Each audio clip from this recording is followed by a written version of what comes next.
now we're at the purchase stage. Many times this is the stage that people think, well, this is all that matters. But I hope you realize now that before the consumer or the shopper gets to the purchase stage, a lot goes on. They have to discover they have a need, they have to search for information, they have to evaluate the alternatives, they have to establish their preferences, and finally they decide, are they going to purchase an item or not?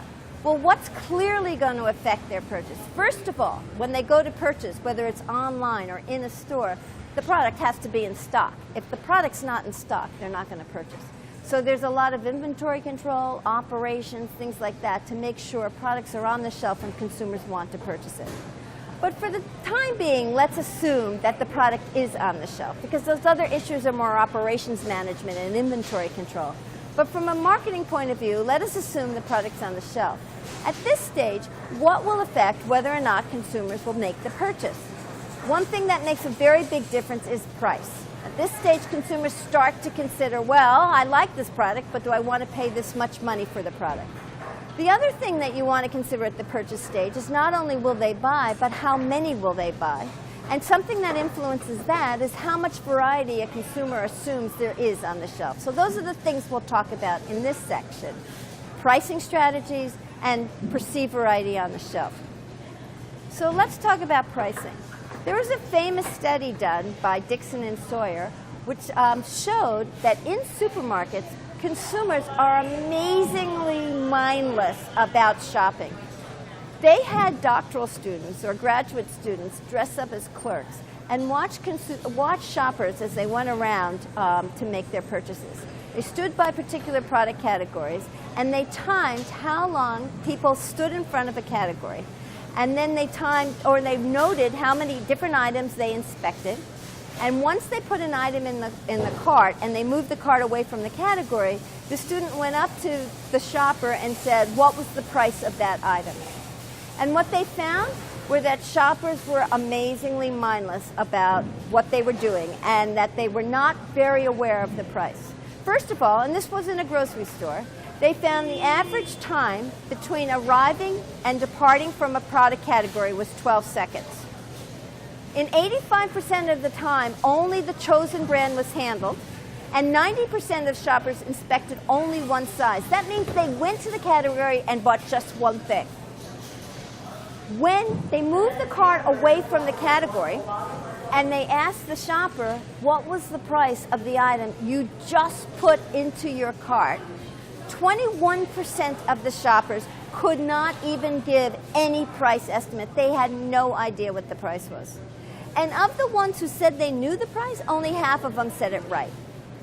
So they didn't know the absolute price, but almost all of them knew the relative price. In other words, they knew I was buying the most expensive product in the category, I was buying the cheapest product in the category. They might not know exactly how much they paid, but it wasn't that they had no idea about price. So what we know about price is not in all cases, but in many cases, consumers evaluate price relatively.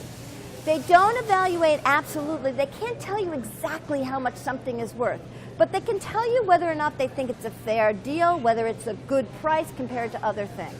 So what we think about pricing is it's a reference price. They have some reference price, and they compare the price they see on the shelf to that reference price. And there are two kinds of reference price. There's an external reference price that the marketer can set, or there's an internal reference price that sits in the consumer's head as a benchmark, and they compare the prices that they see to the benchmark in their head. So let's look at external reference prices.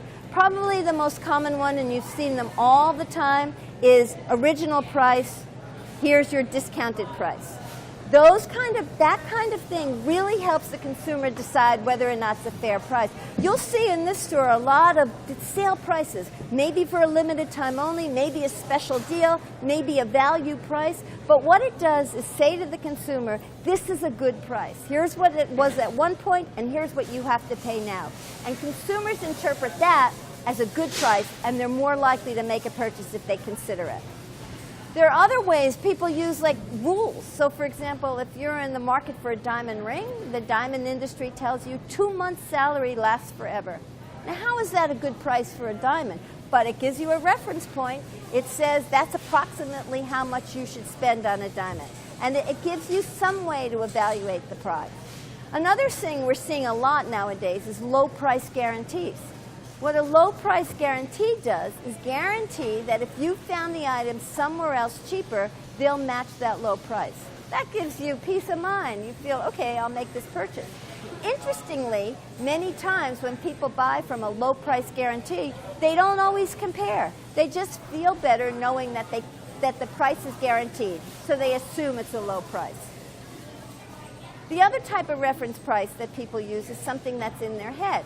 So they have in their head a can of soda should cost $1.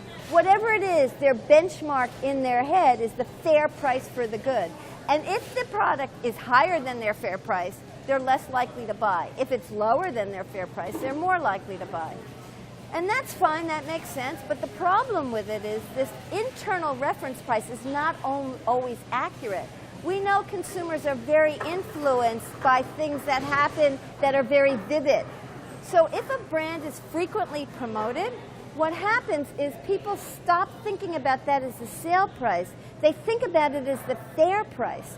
And so as a result, if a brand is very often promoted, the fair price of the item goes down as the internal reference point, and then people are less likely to buy that product unless it's on sale. They won't buy it at the regular price. So marketers have to be very careful about how they discount items, because at one time it seems like it's a good deal. But if they discount too often, they make that seem like the fair price, and then people won't buy it unless it's on sale, or if it's unless it's at even a lower price. So you have to be very careful on how these internal reference prices work. The other thing that affects whether or not you purchase is how much variety you see. If you see more variety on the shelf, you're more likely to buy more than one item. And as I mentioned earlier, there are lots of different ways that the marketers can create more variety. They can use different colors to create variety, come up with different flavors. These kinds of things might make it more likely that you'll buy more than one. In this store, for example, there are lots and lots of different types of olives. And so when you see all that variety of olives, it's probably likely that you'll buy more olives than if you only saw one or two different types of olives. There was a study that I did where I did a study on nail polish colors and flavors of soft drinks. And I found that if you came up with interesting product names or flavor names or color names, consumers were attracted, it was more fun, and they were likely to purchase more.